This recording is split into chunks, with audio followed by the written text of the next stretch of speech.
Welcome, everyone. My name is François Guibault. Welcome to this optimization and control in machine learning, the second session on this topic. I will be chairing this session, and let me first start by introducing the first speaker, Dr. Sayın Yiğit from the Turkish aerospace industries. Dr. Yiğit, can you hear me? Yes, I can hear you. Can you hear me? Perfect. Now you can share your screen. Professor Dr. Yiğit will be telling us about an open source shape optimization process for aerospace applications. You can now share your screen, if you will. You should be able to see my screen.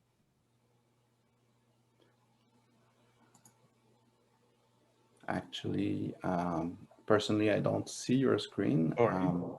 Now? Yeah, it's coming. Perfect. Okay, so you can, so the floor is yours, Dr. Yiğit. Thank you very much. And yeah. Hello, everyone. My name is Şahin Yiğit, and I'm working as a senior CFD engineer in open source CFD group in Turkish aerospace.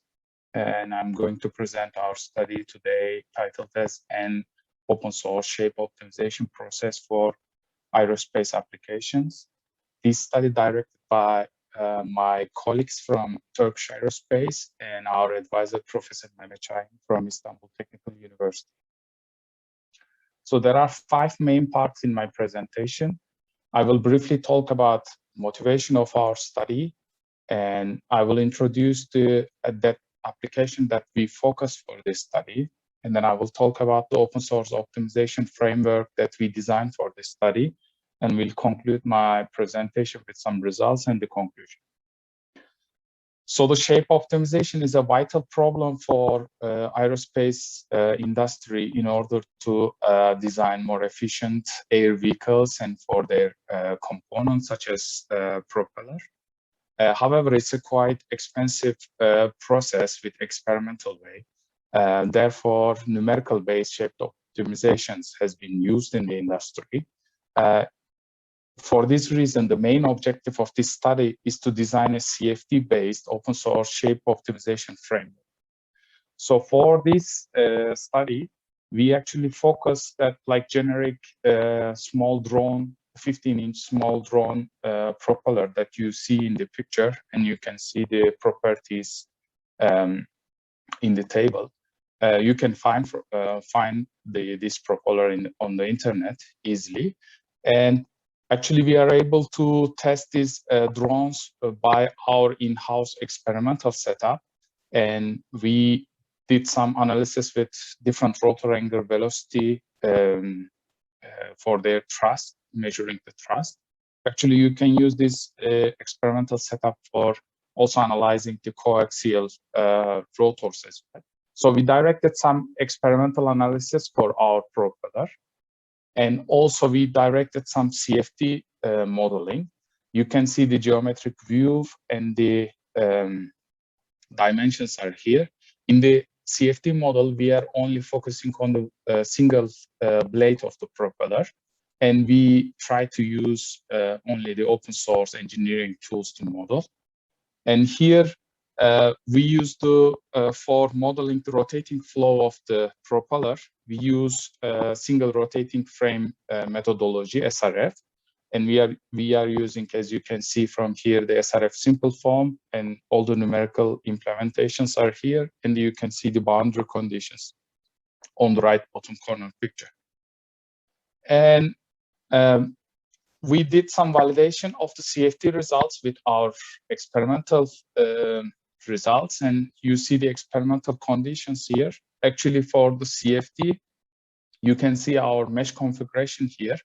We used 8 million cells with 5 boundary layers, and you can see from these results, we were able to validate our CFD results with less than 5% difference with our experimental result in terms of trust. So after validating our CFD methodology, Then I'm going to talk about how we implemented this in the open source optimization framework. Here, you can see our optimization cycle that we designed for this study. Here we have freeform deformation tool called MIMO, and we have SnappyX Mesh as mesh generator. We use CFD solver as an OpenFOAM, and we use Dakota as an optimization solver. And this cycle continues until the some object functions is achieved. So for our specific problem, you can see our FFT box. Inside the FFT box, you can see our propeller with 36 deformable points. And here you can see our Euler mesh. For the optimization, we use 500,000 Euler mesh. Here, actually, you have to optimize your mesh because your mesh will define the time of your each iteration for CFD solver. That's why you have to optimize your mesh very well. Also, this is very important for the data you're going to produce for each iteration of the CFD. So, but just to give you an idea how the this mesh performs, you can see the difference between the experimental and the numerical result. Actually, in the optimization, only you want your initial case and the optimized case, and you want to see the difference in terms of percentage of the improvement.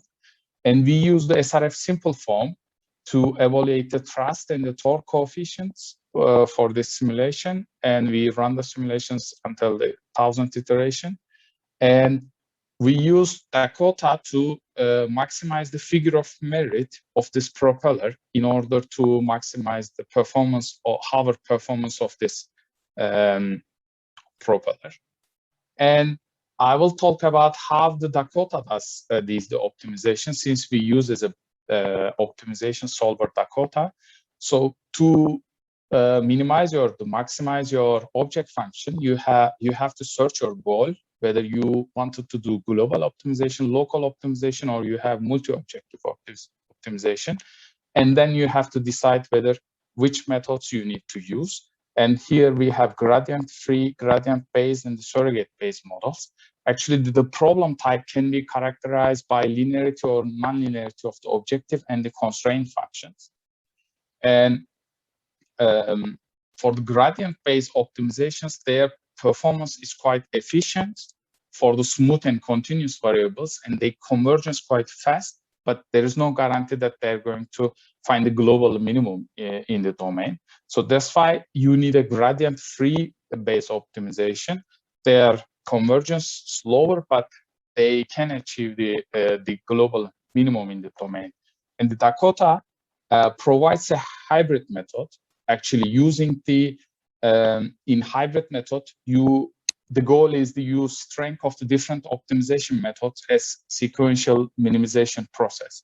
So that means you can use gradient-free methods to create a better initial conditions for the gradient-based methods.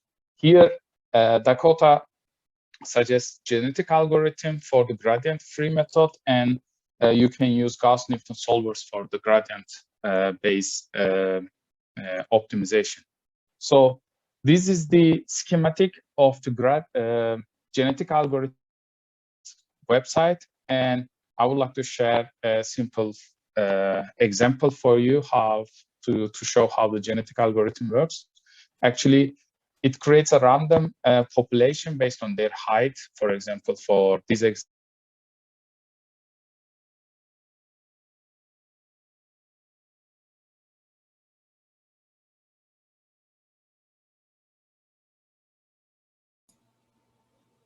I think that we lost our presenter. Am I the only one not hearing anything anymore?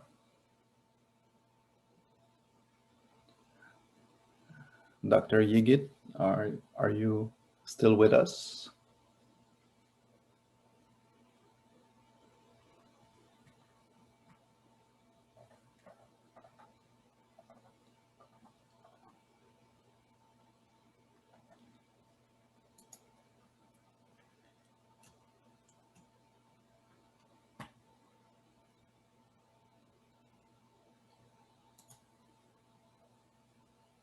This is unexpected. I'm trying to figure out if we can reconnect with Dr. Yigit.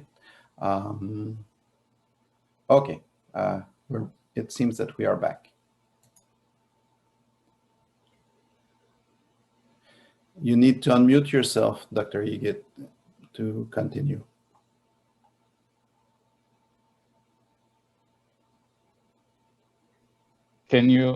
Yes, we can hear you. So, yeah, can you see the slides also? Yes, we can.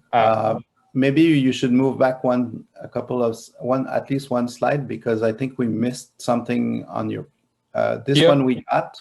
Yeah, next one, next again. Here. Yeah, okay, perfect. So I'm so sorry for this technical issue. I was talking about the gradient-based optimization.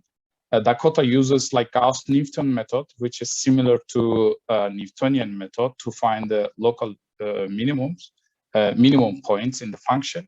But in the Gauss-Newton method with least square term, it searches to some square of your object function, which means it converges faster. Also, if you have a gradient, and with like if your gradient tends to 0, your Hessian metric tends to also 0. So you can create a second order information by using first order derivatives by this way. And in our study, we use hybrid sequential optimization by using Dakota. Here you can see we use genetic algorithm with this criteria, and we use the NL2 solve gradient-based least square optimization for maximum evaluation 250. So in order to maximize the figure of merit of the propeller, here we put the constraint only on the X direction and the Z directions, and we didn't want it to change in the Y direction. We wanted to keep the diameter as constant. And here you can see the change of the object function with number of evaluations. And here, this graph tends to converge. Of course, you can run longer to get the better convergence, but so far, it tends to converge. And each iteration for this CFD optimization takes 3 minutes with 48 processor. Also, I have to talk about the data you create. Although I didn't write any flow field, just evaluating truss and the torque coefficients, you can create more than 100 gigabyte data. So the data management is also very important for this kind of optimization cycle. And as a result, you can see here the optimized geometry shown by red, and the initial geometry was blue. You can see on the right-hand side the optimized and the initial geometry, and the right-hand side you can see the middle Y normal slice view. And as a result of optimization, actually we improve the figure of merit of this propeller 50%, and the truss coefficients increased by 40%. And as a conclusion of this study, we done some experiments for the generic propeller, and we did CFD validation with using SRF methodology, and we design an optimization, open source optimization framework by using only open source tools called Dakota, Mimo, and the OpenFOAM. And this generic drone propeller has been optimized by 50% improvements in the figure of merit, actually. Actually, this was a challenge when we first started with this kind of study. We are somewhere in the middle of learning curve, but we believe that this open source optimization framework offers some promising results. And thank you for your kind attendance. Well, thank you, Dr. Yigit, for this presentation. I already see one question for you on the chat, and I would like to invite all attendees to please post your questions on the Q&A chat. The first question is by Joel Guerrero, and he is asking, is Mimo surface mesh based or volume mesh based? So the MIMO technique that you are using, is this? Yes, actually we tried both and we realized maybe we are not that expert. That's why when we deformed the volume mesh, it created some negative volume. So we are here just using the surface mesh deformation. And Okay. for the volume mesh, we are remeshing by using the SnapX mesh. Okay, perfect. So any more questions? I would like to welcome all questions. We have comments about, I had a question about the figure of merit that you combine the thrust and the torque, right? In your Yes. figure of merit. Did you weigh those two, or did you equally include both on the same scale? Because they are on different scales. How did you combine those in a single figure of merit? This is actually, so you can treat this problem as multi-objective, but Okay, figure so of merit is a kind of parameter that you use for hover conditions. So you can weigh actually all the object functions, but sorry, I didn't understand the question. Are you asking about the contribution of the object functions? yeah. Yeah, they are 50 by 50. So they are Okay. on the same scale, yeah. Okay, thanks. Are there any more questions from the audience, from the attendees? If not, I would like to thank you. This is for you. Okay. Thank you for your presentation. And I suggest that we move on to the next presenter. The next presentation will be given by Mr. Robert Anderloo from Cambridge. He's a PhD candidate in Cambridge, and he will be talking about like OpenFOAM, but in Python. Mr. Anderloo. Thank Hello. you. Hello, am I ready to go? Give me a second just to share my screen. I hope you can see stuff nicely. Yes, perfectly. Thank you. Great. So yeah, hello everyone. Thank you for attending the talk. I am hoping that you have all enjoyed this week of the OpenFOAM Workshop and that you are enjoying it still, of course. My name is Robert Anderloo. I'm a PhD student at the University of Cambridge, supervised by Professor Jacek. He has also guided me in this work, and the title of my presentation is like OpenFOAM, but in Python. The name of the code that I'm going to present to you is Foam Python. It is a minimal code which mimics the basic functionalities of OpenFOAM. So to cut to the chase, what I'm going to present to you is the physics that I'm currently able to solve using the code. I'm going to present to you some of the implementation details that I wanted to point out, and then I'm going to discuss why we should or maybe should not use Python in the field of scientific computing and computational mechanics. So the physics that I'm currently able to solve using Foam Python is the transient diffusion equation, which is basically an equivalent of OpenFOAM's Laplacian foam solver. Other solvers that I have implemented are for steady state or transient incompressible laminar flow of Newtonian fluids, which are basically the equivalents of OpenFOAM's simple foam and icofoam. They are respectively, as you might have guessed, solved using simple and piezo algorithms.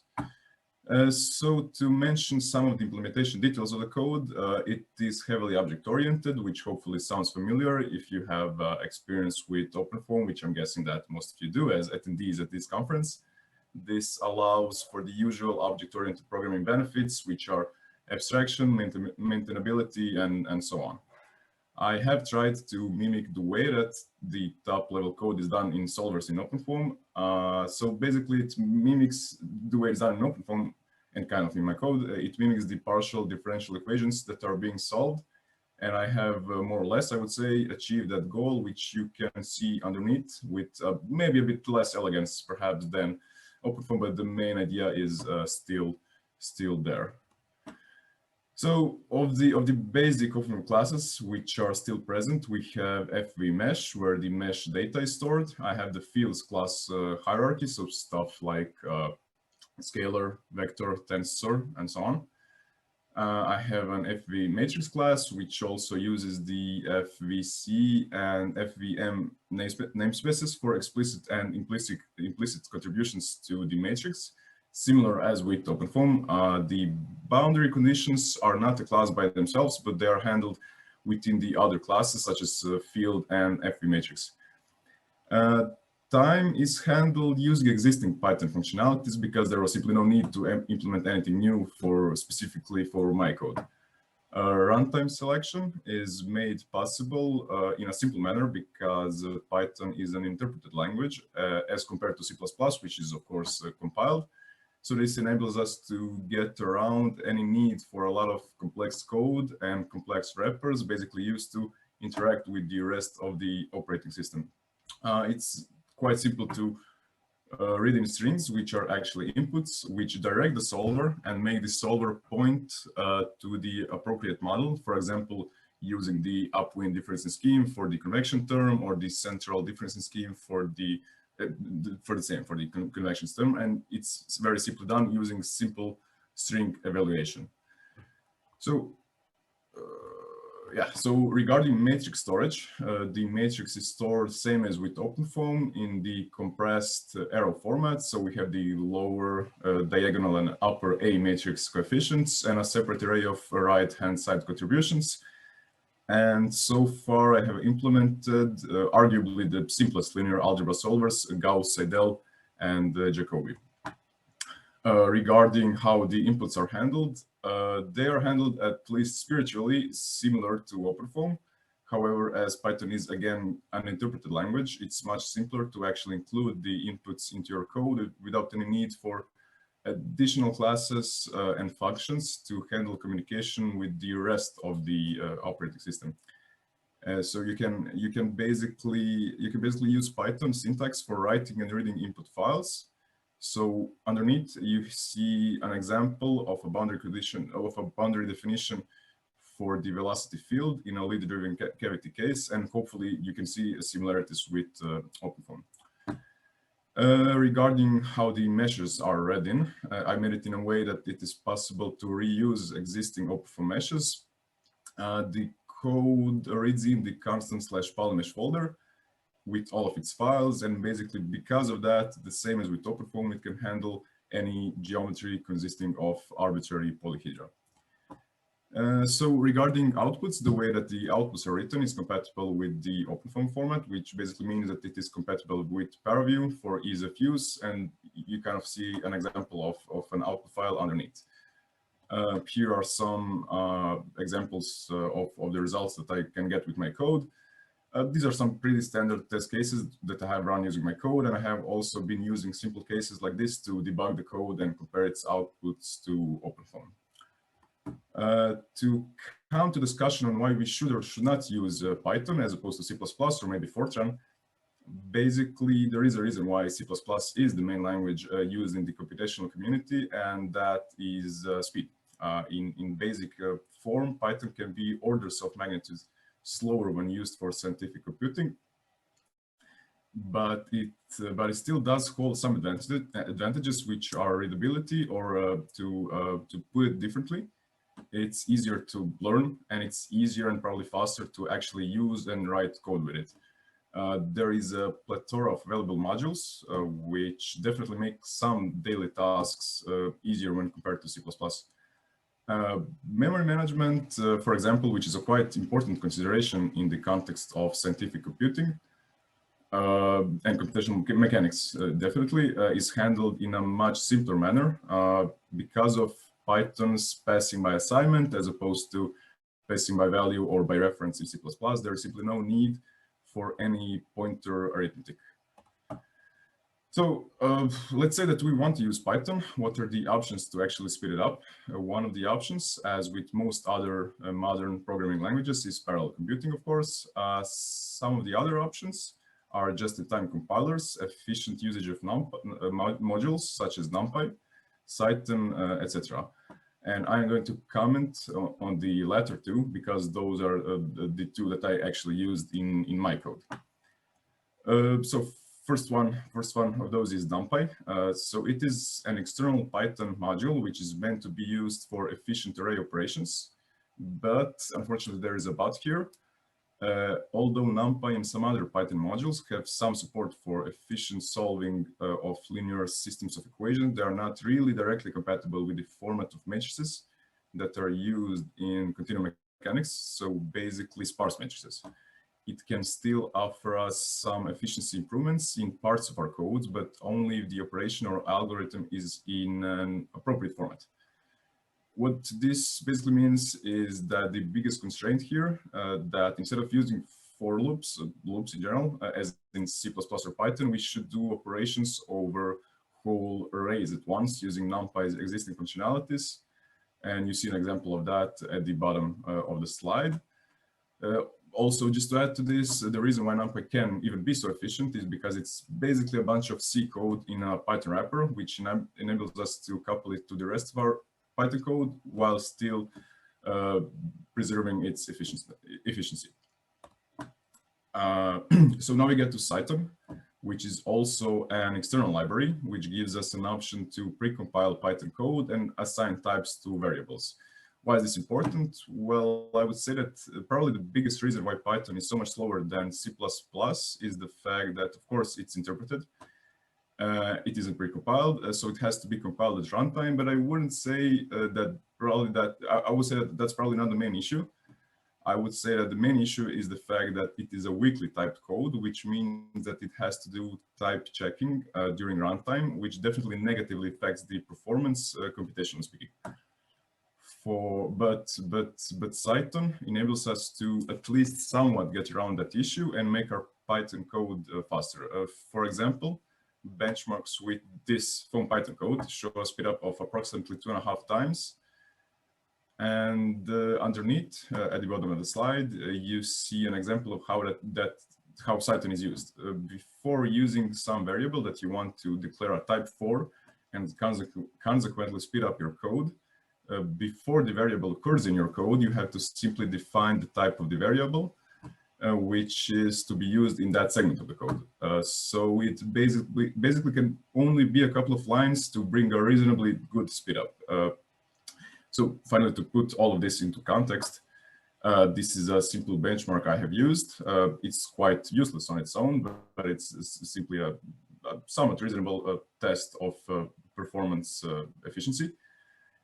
So at the bottom of the slide, you see comparison in between pure Python and Cython, NumPy, and C++ runtimes for the same case. So as you see in one of the previous slides, I didn't really lie. So pure Python is, in this case, 22 times slower than C++.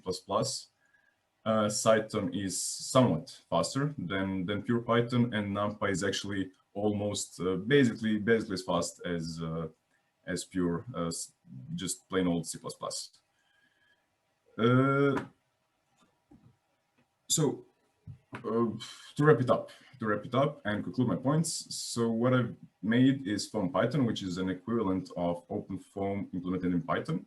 It comes to just slightly over 6,000 lines as opposed to over 1 million lines in OpenFOAM, which means that if we want to try out fundamental modifications, such as changing the sparse matrix storage format or implementing GPU parallelization, those are much easier to perform with this code because there is simply so much less code depending on the fundamental decisions made during initial code design and initial algorithm design. I have presented usage of the code, and I have made a brief discussion on the overall computational efficiency of Python as opposed to C++ mainly. And yeah, to end, I would like to thank you for your attention. And if there are any questions, I will be very happy to answer. Well, thank you very much, Mr. Andalou, for this nice presentation, which has generated quite a few questions and comments. Let me start first by asking you a question and a comment from Okan Nielsen. He says, a very nice effort. I agree. Obviously, this would be very interesting for teaching at various universities. Is this openly available or planned to be available in total or in part? Yes, that's a question I definitely expected. So at present it is not, but I'm planning to make it openly, completely free, whatever, completely open source and completely available. And if you're interested in that, you can email me, contact me, or LinkedIn. I can write down my email in the chat, so to find out when it actually becomes available. So yeah, I'm gonna write it in the chat, I guess. So the answer then should be yes, pretty soon. Second question that was upvoted is, looks really interesting. Is there a particular reason why you have rewritten everything rather than wrapping the existing C++ classes with, for instance, PyBind 11 or Boost Python? I guess the answer is because I had too much time on my hands, but I think that's possibly a very good point, that a good alternative, a good compromise would be to write up the bulk of the top level code in Python and simply write C++ and wrap it up in Python wrappers to gain the efficiency, but also to gain the flexibility of Python. So that's a good point. Okay. Next question then, did you design the code already to include MPI operations such as MPI for Pi? No, not yet. So I didn't do any parallel computation stuff yet. Okay. Is it possible to collaborate with you on this project? This comes from Paolo Vatavuk, so I guess you should connect. Yeah. You can email me. Anyone who is interested can email me, and I'll contact you when it's open source. Another question, dear Robert, could you share this presentation? Maybe do you plan to put? I guess that the presentation itself, the recording will be available to all attendees, and the presentation itself. Yeah, I don't have a problem with that. No. Okay.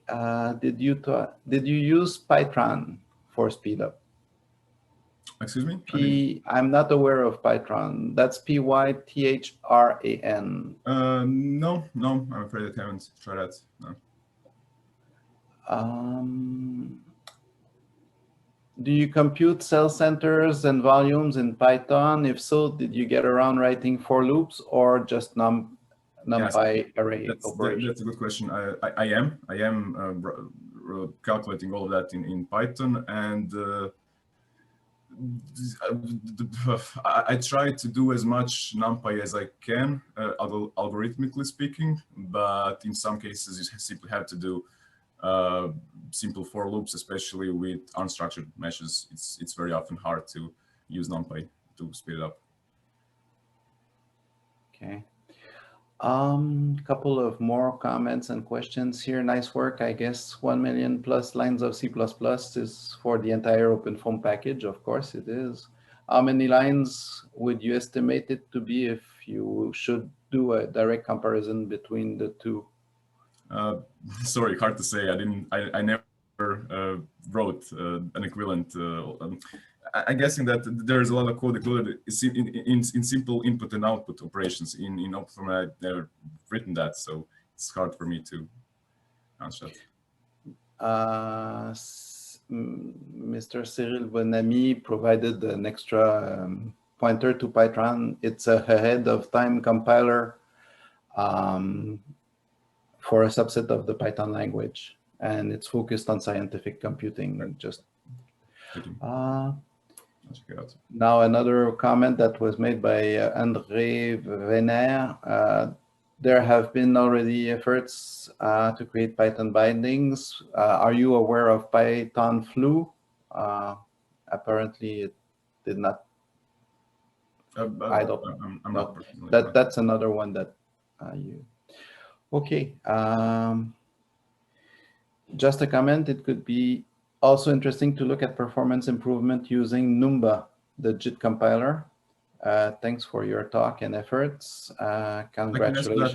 I tried it out, but I had actually a performance decrease after trying it out, but maybe I was simply doing something wrong with Numba itself. So maybe it's a possibility, but And the final comment by Joel Guerrero, this is Python 3, of course. Yes. Yes. Okay. So if there are, did I miss anything? Hopefully not. Thank you again very much for this nice presentation, which generated a lot of comments and discussions. If there are no more comments, then I would suggest that we move directly on to the next presenter.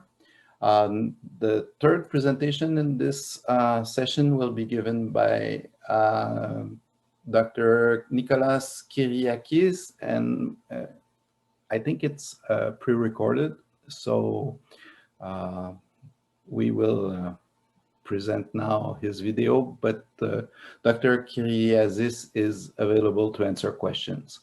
So. Good afternoon. My name is Nikos Kyriakis. I am a CFD and machine learning developer at Engis, and I will talk to you about acceleration of large design of experiments for machine learning augmented automotive aerodynamic design. I am currently involved in the Upscale project, which is an EU-funded program aiming to integrate artificial intelligence with computer-aided engineering to reduce the development time of electric vehicles. You can find more information about the project in the following link. One of the objectives of the project is real-time CFD analysis. So once the designer has modified the curve in the geometry, he should be able to instantaneously get the aerodynamic coefficients, the volumetric flow field, and the sensitivities. This will help towards preliminary design, avoiding unnecessary simulations of all the geometry variations. Having that in mind, the developed application should have as input the geometry in STL format or similar, and thus outputs the aerodynamic coefficients, the volumetric flow fields, etc. A sneak peek of the application outputs is shown below. First, you can see the pressure and the velocity magnitude fields generated by CFD, and then you can see the ones predicted by AI. As you can see, they are similar, and you can barely distinguish any differences. It is also important that the application treats the data in a uniform way, combining experimental with numerical data, increasing that way the database. In order to perform such trainings, we need CFD data. In other words, we need a database of CFD simulations. Based on past experience, approximately 290 CPU hours are needed for simulating a single run steady-state case with a cell count of approximately 50 million, and by employing the standard segregated solver in OpenFOAM. If we want to perform a high-fidelity simulation, such as detached eddy simulation, then the cost is 10 times more. But rather than a single case, we need the whole CFD database. And the number of the samples consisting in this database is found to be n cubed, where cube is the number of the design parameters that define the vehicle shape. So let's say for 10 design parameters, the database should be consisting of 1,000 samples, give or take, which will result in 290,000 CPU hours. Taking in mind that the time needed for generating the database is significantly larger than the time needed for training the model, we have to do something to reduce the former time. So the question is, can we do better? Yes, we can, by creating an accelerated platform for large CFD design of experiments, which is the topic of my talk today. The proposed approach is an accelerated and automatic platform for generating the database, AI training, and real-time prediction. You can see here the workflow of the whole package, which basically consists of the database generation and the machine learning process. In the beginning, the geometry is created, then the mesh is generated, case setup and initialization follow, then the solver itself, and finally sampling is performed, which basically transforms the CFD volumetric data into a format more appropriate for machine learning. After that, the actual machine learning training takes place, and once we have trained the model, we are able to perform real-time predictions. The geometry is based on the driver model, which was introduced in the following publication. And here, an electric version of this model has been provided by CRF. The geometry permutations were created by varying the physical parameters, such as the ride height, the trunk lead angle, etc. The component of the workflow which significantly accelerated the solution is the coupled solver. It is basically a pressure-based block solver. Each block is a 4x4 matrix consisting of the pressure and the three velocity components. And the algebraic multigrid is used for the block system solution. For more information about the solver, you can see the corresponding works. It was found that the execution time until convergence for the coupled solver was 3 times less compared to the segregated solver on a 10 sample database. As you can see on the figure on the right, the drag coefficient with respect to the execution time is shown for the coupled and the segregated cases. You can see that the coupled cases converge much faster. Since it is not always straightforward to assess convergence, we have employed the reverse a posteriori analysis of running average for the drag coefficient in order to have an objective criterion for the different permutations. The initialization step was also found to have a major effect on the total computational cost. So as you already know, better initialization basically means faster convergence. And for that purpose, we have investigated the effect of different initialization approaches. The first approach is no initialization. The second one is potential flow initialization. The third approach is coordinate-based mapping from a unique source. So in this case, areas of similar location are mapped from the source to the target. The first approach is wall distance mediated mapping from a unique source. In this case, wall distance is also considered when mapping. And finally, the smart mapping approach, where here we map each time from a different source case. Wall distance mediated mapping will be briefly described here. The cell centers are grouped based on the wall distance. Then the k nearest neighbor algorithm is used based on the physical distance in order to map from the same wall distance group. And in general, the KNN-based mapping has been found to be 10 times faster compared to the octree-based mapping. Also, another important feature of the wall distance mediated mapping is that we avoid the solid-to-fluid mapping and vice versa. This is further elucidated on the figure on the right. On top, you can see the velocity magnitude field for the source case, and then you can see the target case, which is basically the source case rotated by 2 degrees counterclockwise. As you can see, when using the coordinate-based mapping, we have a uniform velocity field under the vehicle, and this is because previously this area was solid. But this is not happening when using the wall distance mediated mapping, where we have a better approximation and the values are more reasonable. This will result in a significant improvement in the execution time of the coupled solver, as you will see next. In the smart mapping, the flow fields to be mapped are picked up from the closest geometry to the current case. First, an object mask of Boolean type is generated for each sample by creating a uniform grid around the object. Next, a KNN-based search of the database to find the best match is applied. So we are basically trying to find the case which is closest to the target. And once we have found the best match, we map from this to the selected case. The performance gained due to the initialization is summarized here. We have employed a small database consisting of 5 random samples, and each sample is around 15 million. The coupled solver has been utilized for all samples, as it was found to be 3 times faster compared to the segregated one. And the 5 different initialization approaches described previously have been employed here. More specifically, regarding the coordinate-based and the wall distance mediated mapping, the same source has been kept for all cases, whereas for the smart mapping, a different source case from a geometry mask database has been chosen each time.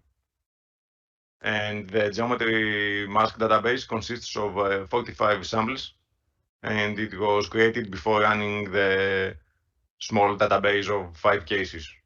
In the following table, you can see the speedup for each initialization approach. The speedup has been non-dimensionalized with the first approach, which is no initialization. That's why we have one in this case. Surprisingly enough, when using the potential flow initialization, it takes 40% more time to converge. This is probably due to the boundary layer that has to be developed. When using the coordinate-based mapping, we get an incremental speedup of 13%. And as we go to more complex methods, such as the whole distance mitigated mapping, we get a speedup of 47%. Whereas when using the smart mapping, we get a speedup of 87%. And this can be potentially increased up to 300%, as it has been observed when using a 2D database consisting of 1,000 cases. And basically, this is happening because the more cases you have in the database, the more are the potential candidates to be used as source. In conclusion, the mesh and the case setup have not been accelerated. When applying the best initialization approach, we got a speed up of 10 times, and this also resulted in reducing the solver computation time to half. Regarding the solver itself, when using the coupled solver compared to the segregated one, the computation time was reduced to 1/3. And when using the KNN-based sampling approach, the computation time was reduced to 1/3 compared to the octree-based conventional approach not used in OpenFOAM. Overall, we get a speed up around 2.8 times. So instead of 290 CPU hours, now we need 104 CPU hours for each case. Previously, the mesh was 20% of the total computation time. The solver was 70%, and the remaining utilities were 10%. But now the mesh is 55%, the solver is only 35%, and the rest utilities are 10%. Thanks for your attention. If you have any questions, don't hesitate to contact us. Well, thank you, Dr. Kyriazis. I already have one question, well, two actually. Nice presentation. Do you have to solve number of CFD cases to create the data set for training?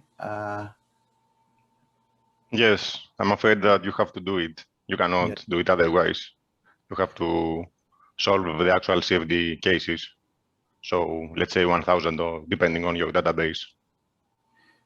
Okay. There was another question. Is the block coupled solver openly available? I'm afraid it's not. I mean, the code is open source, but we not distribute it, publicly.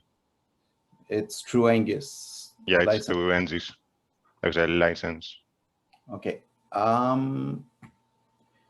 Another comment, I don't know if I missed, but you can you use this with shape morphing? I guess that's, or yeah, but you can use this with shape morphing. I'm not sure what do you mean. I mean, I saw the question in the chat, but yeah, I don't really understand the question. I don't. If you do shape morphing, can you reuse your model to become? Yeah, I mean, if you have a geometry that is very similar, then using smart mapping, obviously it will help a lot. So your initial guess will be much closer to your final solution, to the converged one. So this will be very helpful in that case. So you can dramatically, speed up simulations that are very similar. Okay, another question by Matteo Lombardi. Will wall distance mapping be open to anyone or to everyone? Yeah, I'm afraid it's the same answer. So yeah. It's open source, but it's not, publicly available. There's a license and a fee. If you subsequent question by Emad Tandis. If you need to solve cases for data set, so the overall computational time might increase. I guess the total, including what you need to solve for the training, of course, if you include that, the total will be more. You mean Yeah, of course, because the more the cases you simulate, the more it will take to perform the actual CFD simulations.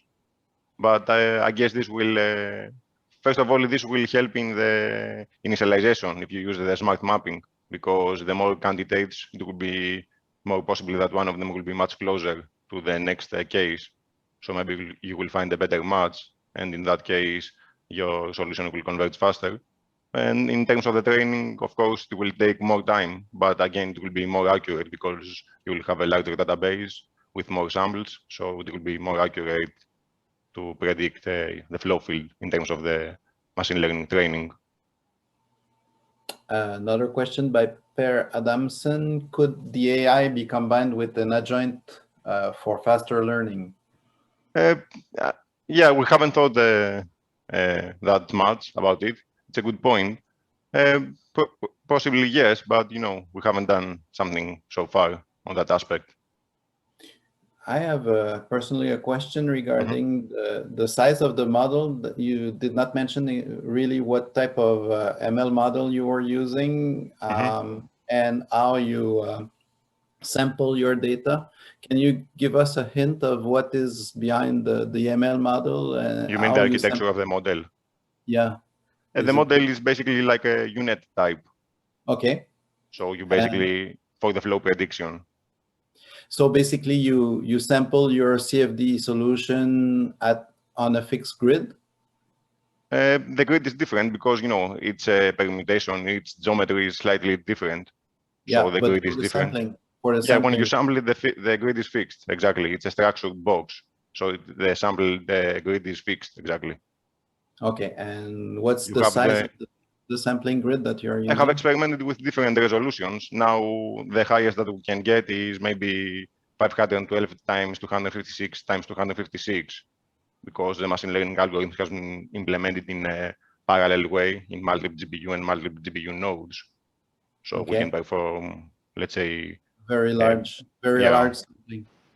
Yeah, I mean, we're planning to, try to increase it. One other question. How did you find the model architecture? Did you use AutoML? I'm not sure what is AutoML.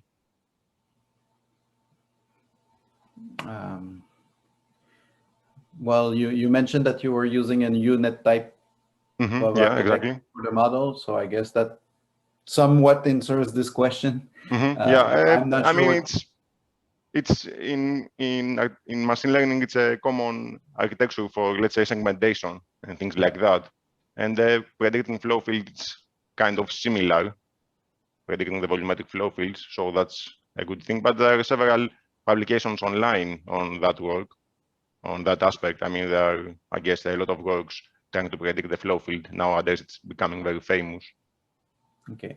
As far as I'm concerned, this is the standard practice in terms of, CFD with AI. Okay. So, well, the precision by André Weiner regarding AutoML, it's an auto search. Yeah. Yeah, I didn't know. Thanks. Okay. So I guess,